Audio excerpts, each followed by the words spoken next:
So about 2 months ago, I made a video about insane phobias, and in the video, I asked you guys if I should make a part 2. You guys said yes, so as a man of the people, obviously I've got to oblige. So here are some more insane phobias. Let's go. First, we're gonna start with zwigophobia. Hey, I'm gonna butcher a lot of these names, so I apologize in advance. Zwigophobia is the fear of vacuums. If you have this phobia, I have one question. Are you a dog? If you have this phobia, I want you to know that you have canine tendencies. Or you were raised in a forest and you're a feral child. There's no in between. I do want to exercise a little bit of empathy here because you don't get to choose what you have a phobia of. And if you could choose, I'm certain that you wouldn't choose this. But in my opinion, you can only be scared of a vacuum cleaner if you are an animal or a literal baby. I'm sorry, I don't make the rules. Some of these phobias have to be fake because they are ridiculous. Somebody in your house finishes vacuum cleaning, but they leave the vacuum there and forget to put it away. Your dumbass comes downstairs and you're tiptoeing around the vacuum like it's a sleeping dragon. Do you understand how insane that is? A vacuum is a household appliance that you need as well. You can't be without a vacuum. That's like being scared of the washing machine. Oh, scary. Oh, shiver my timbers. Shut up, man. There's no way you can live like that. Next, we have the fear of long words. I honestly don't understand how words can scare you, but my issue with the fear of long words is with the person who decided what we would call the fear of long words. Again, by the way, the fear of long words. When I show you the name of the fear of long words, you're going to understand why I have this issue. Because the person who decided what we would call the fear of long words is a bastard. This right here, ladies and gentlemen, is the fear of long words. Go ahead, try and pronounce it. When I was writing this script, I was struggling to pronounce the word, and I still can't do it. Okay, so we've got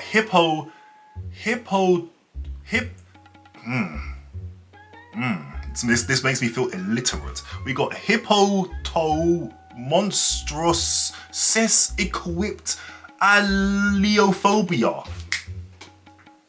We got it.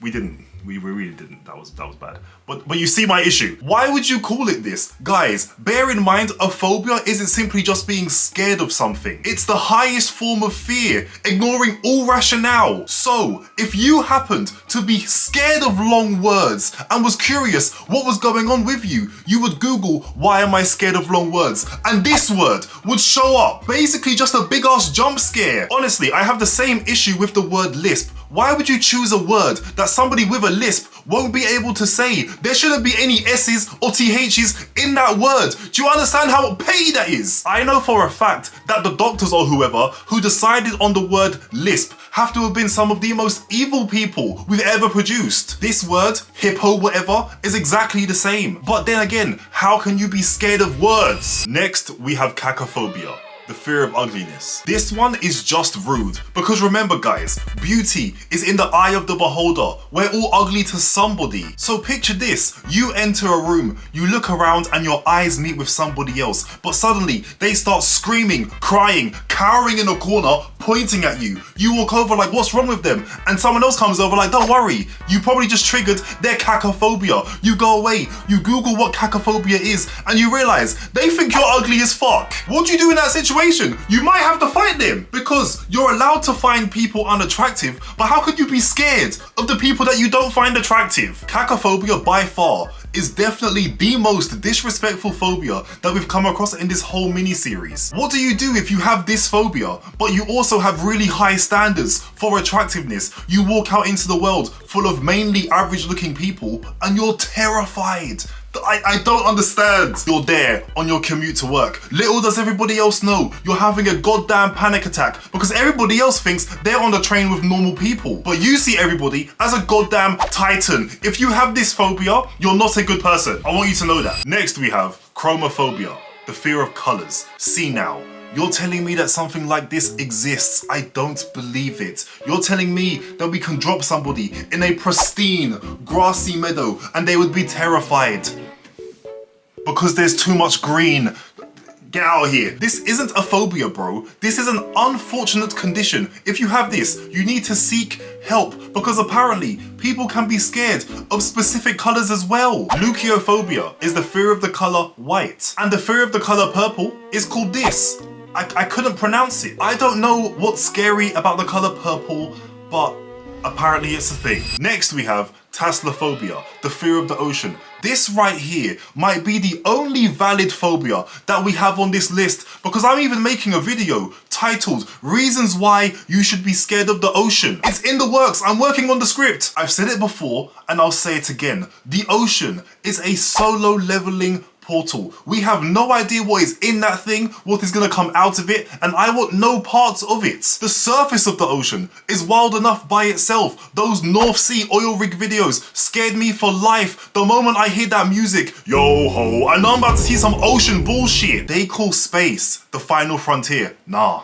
That's the ocean. Have you ever heard of a rogue wave? If you haven't, look it up and you'll understand why Thalassophobia is a worthy phobia, not being scared of the color purple. Next we have Ibophobia. Ibophobia is the fear of palindromes. For those who don't know, a palindrome is a word or phrase that is the same in reverse. Words, for example, being madam, kayak, level, radar, and so on. The thing that kills me most about ibophobia is that the word ibophobia is a literal palindrome itself. You can't make this shit up. Why are so many phobias? Why are the names of so many phobias triggering to the people with the phobias? You've got ibophobia, you've got the fear of long words. I'm certain that there was a couple we went through in the first video. At this point, it can't be a coincidence. The doctors had to have been trolling. And low key, I respect it, because this is something that I would do. There's no way the word ibophobia wasn't a calculated insertion that's there to terrorize the people with ibophobia. Excellent work. Nomophobia. Nomophobia, ladies and gentlemen, is the fear of being without your phone. This is the most Gen Z fear I have ever heard of. What do you mean you're scared of being without your phone? Listen, I get it. Everything is on our phone these days. As a content creator, my phone is more than just a phone. If my phone gets stolen or broken, I might be cooked. But this fear is simply being without your phone. If you can't leave your house to simply go on a walk without your phone, I need you to seriously consider going into the arms of Jesus Christ. You need help, divine intervention. You're in too deep. Your phobia makes you chronically online, ? Our parents were right about our generation, man. We might actually be cooked. This phobia has to have come about in the last 25 years. Nobody had this before. Next, we have catroptrophobia. Take a guess at what catroptrophobia is. It's the fear of mirrors. My main issue with this fear is that mirrors just reflect what is in front of them. So if you're scared of what's showing up in the mirror, then surely you should be scared of what's around you.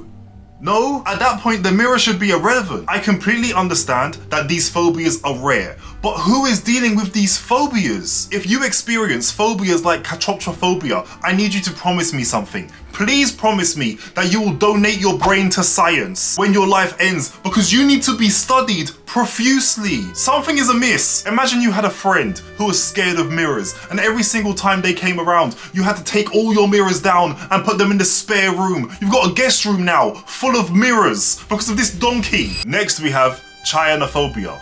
Cyanophobia? Cyanophobia. The fear of snow. Listen, I'm not against this one.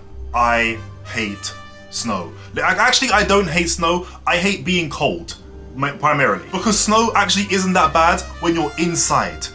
And it snowed the night before and it just looks like somebody came along and laid a white blanket down. That's nice. I kind of like that. I only like snow if I'm inside. The moment I have to interact with it, it brings out the worst of me. Because when snow is left alone, it's beautiful. The moment people start going out in it, it's ruined. Especially if you live in a big city. You've just got brown sludge on the side of the road. Don't even get me started on ice, because you'll be picking up sports injuries on your commute to work. You're there on your phone, not paying attention. You slip on some ice, you tear your ACL, and now you're out for 9 months. You can't have an ACL injury and not be a professional athlete. Black ice exists too. Winter is just nasty. So if you have cyanophobia, I think you're valid, because summer is way better. I'd rather be hot than cold. Hot during the day, kind of mild at night, because I don't want it to be 30 degrees at like 10 p.m. That's also nasty work. Because these UK summers have been getting a little bit too overzealous. You'll be there sweating in your bed and you're not even sick, What the hell's going on, bro? In the UK, we've been getting like here bitch damn summers. Like someone's angry at us. Why is summer so petty at the moment? Next we have chromophobia, the fear of spending money. I'm not entirely against this one either because I hate spending money on dumb shit. You pay to go to a restaurant, the food turns out to be arse. You pay to go watch a movie, it turns out to be arse. Sometimes I feel like the dad from Everybody Hates Chris. This guy right here had chromophobia and you can't blame him. Especially in this economy, spending money on things that don't make sense is actually so stupid. Everything is so expensive now. Guys, we really messed up by being born in the present. We should have been born in like the 50s and 60s. We could have bought houses for like a handshake, a head nod, and positive vibes. You might have even been able to buy a house off vibes alone. Wait, but I'm giving rational reasons. Chromophobia is the irrational fear of spending money. Because if you're sweating when it comes to buying like essential items for you, hey, chill out. You definitely have a problem. Oh, have you ever seen Extreme Cheapskates? The things people do to avoid spending money on that one show is ludicrous. I think a woman on that show said that she hadn't bought new underwear in like 2 decades. 20 years. That is crazy and scary all at once. If I remember correctly, she was even like dumpster diving for new furniture. Hey, each to their own. Next we have patriophobia, the fear of paper. I think we'll end the video there, guys. Paper? Really? How do you handle money? You're lucky that nowadays we don't really have to interact with paper if we don't want to. But if you was born in like the 50s, 60s or earlier, you'd be living in your worst nightmare. There's also a fear of cooking. I thought I'd add that in. It's called Magirocophobia. Insane name, I know. How do you eat? Because if you aren't cooking, how are you, I don't know, doing one of the main fundamental things you need to do every single day to stay alive? Anyway, that's it for this video. As always, thank you for watching. Which phobia do you guys think was the funniest? I'm leaning towards the vacuum one because that is one of the funniest things I have ever heard of. Because you could imagine if you had a sibling who had the fear of vacuums, you could just walk into their room and terrorize them whenever you want. What a life! But yeah, take care and I'll see you guys next time I upload.